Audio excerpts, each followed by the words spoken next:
Guys, saya utus kamu. Siapa yang paling dekat dengan Yesus, diutus keluar. Saya percaya pembaharuan rohani. Saya percaya kebaharuan rohani. Tapi saudara, kebaharuan rohani bukan kebaharuan rohani sampai berakhir dalam penginjilan sedunia. Karena lebih dekat kamu datang kepada hati Yesus, lebih cepat dia akan tendang kamu keluar ke dalam tuayan. Karena hati dia ada di situ. Pemuridan di luar, bukan di dalam. Dan mungkin ada satu syarat lagi, datang dari ayat terakhir dari pasal 9, ayat 62. Yesus bilang, siapa yang membajak tapi menoleh ke belakang tidak patut masuk kerajaan surga. Jangan lihat ke belakang. Dengan anak-anak bermasalah yang kami layani sekarang, korban narkoba, pelacuran, dan lain-lain. Orang tanya saya, Jim, apa tujuan akhir pelayanan ini? Misi? Saya utus mereka sebagai missionaries. Dan banyak kami sudah utus ke seluruh Indonesia dan di luar Indonesia. Jim, bagaimana bisa utus anak-anak bermasalah sebagai missionaries? Gampang, saya pakai syarat Yesus. Jangan menoleh ke belakang. Jangan lihat masalahmu dari kemarin. Tutup pintu terhadap masalah kemarin. Semua kegagalan kemarin itu untuk kemarin. Jangan lihat lagi. Lihat di mana Yesus pimpin sekarang dan ikut dia. Dan jangan lihat kepada sukses kemarin. Banyak gereja bangun pelayanan tahun ini berdasarkan sukses tahun lalu. Jangan menoleh ke belakang. Setiap Januari saya kumpul semua pemimpin. Dan kami tutup semua dari tahun lalu.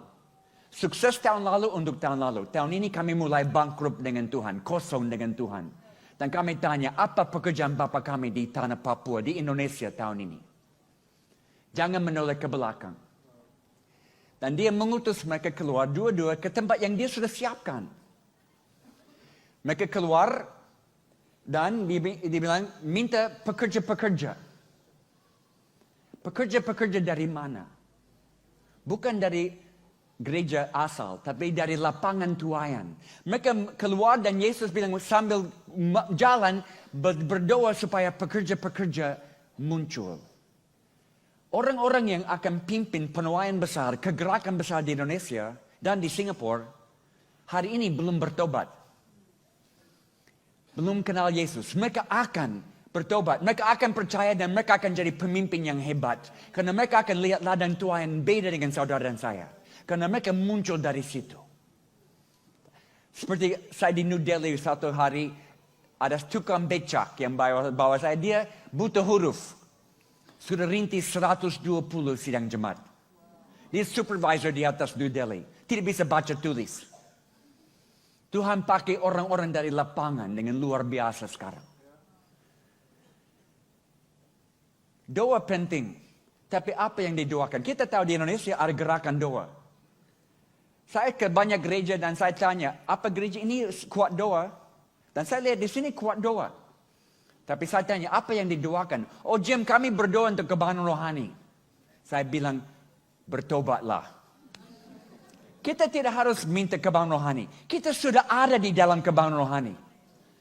Tidak harus yakinkan Tuhan. Tuhan mau berikan kebahagiaan rohani lebih daripada kita siap menerimanya. Kita minta kebahagiaan rohani. Kita dapat krismon. Dan semua negara lain keluar dari krismon, hanya Indonesia yang belum keluar. Tapi lebih banyak bertobat sesudah krismon daripada sebelumnya. Kita minta kebahagiaan rohani, ada bom di Bali. Same thing. Lebih banyak bertobat sesudah bom. Kita minta kebahagiaan rohani, ada tsunami di Aceh. Ya? Jadi, kita minta kebahagiaan rohani tahun ini. Dan Ahok dipenjarakan. Same thing, kebahagiaan rohani. Betul, dia jadi pahlawan sekarang. Minta tuayan jelas kepada matamu. Melihat mana Tuhan kerja. Dan ayat 3. Saya utus kamu keluar seperti domba di tengah-tengah serigala. Oke, saya harus tanya. Di sini berapa banyak piara domba? Angkat tangan. Oke, saya sendiri. Di tengah hutan, saya piara domba dan kambing di Papua. Karena waktu kami di suku Sawi, kami buat terjemahan Alkitab dan ada ayat yang saya sulit terjemahkan. Yesus adalah anak domba Allah. Karena di seluruh Papua tidak ada domba. Satu ekor pun tidak ada. Mereka tidak tahu domba. Jadi mau terjemahkan dengan kata apa? Yesus adalah anak babi Allah. Doesn't work. Jadi mau tidak mau, saya harus datangkan ternak domba dan kambing dari Zelandia Baru. Saya piara domba dan kambing di hutan. Saya tahu domba dan kambing.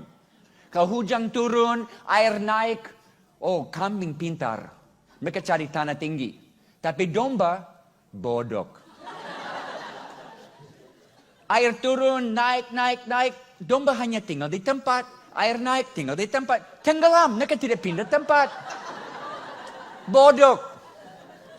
Tapi domba tahu suara gembala. Kalau saya ada bersama mereka tiap hari, mereka ikut. Mereka tidak lihat ke kiri, tidak lihat ke kanan, mereka hanya ikut.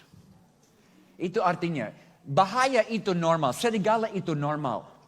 Lihat di mana Tuhan pimpin, gembala yang baik pimpin. Karena kegerakan-kegerakan zaman ini terjadi di tempat-tempat yang paling berbahaya. 5 tahun terakhir ini saya ke camp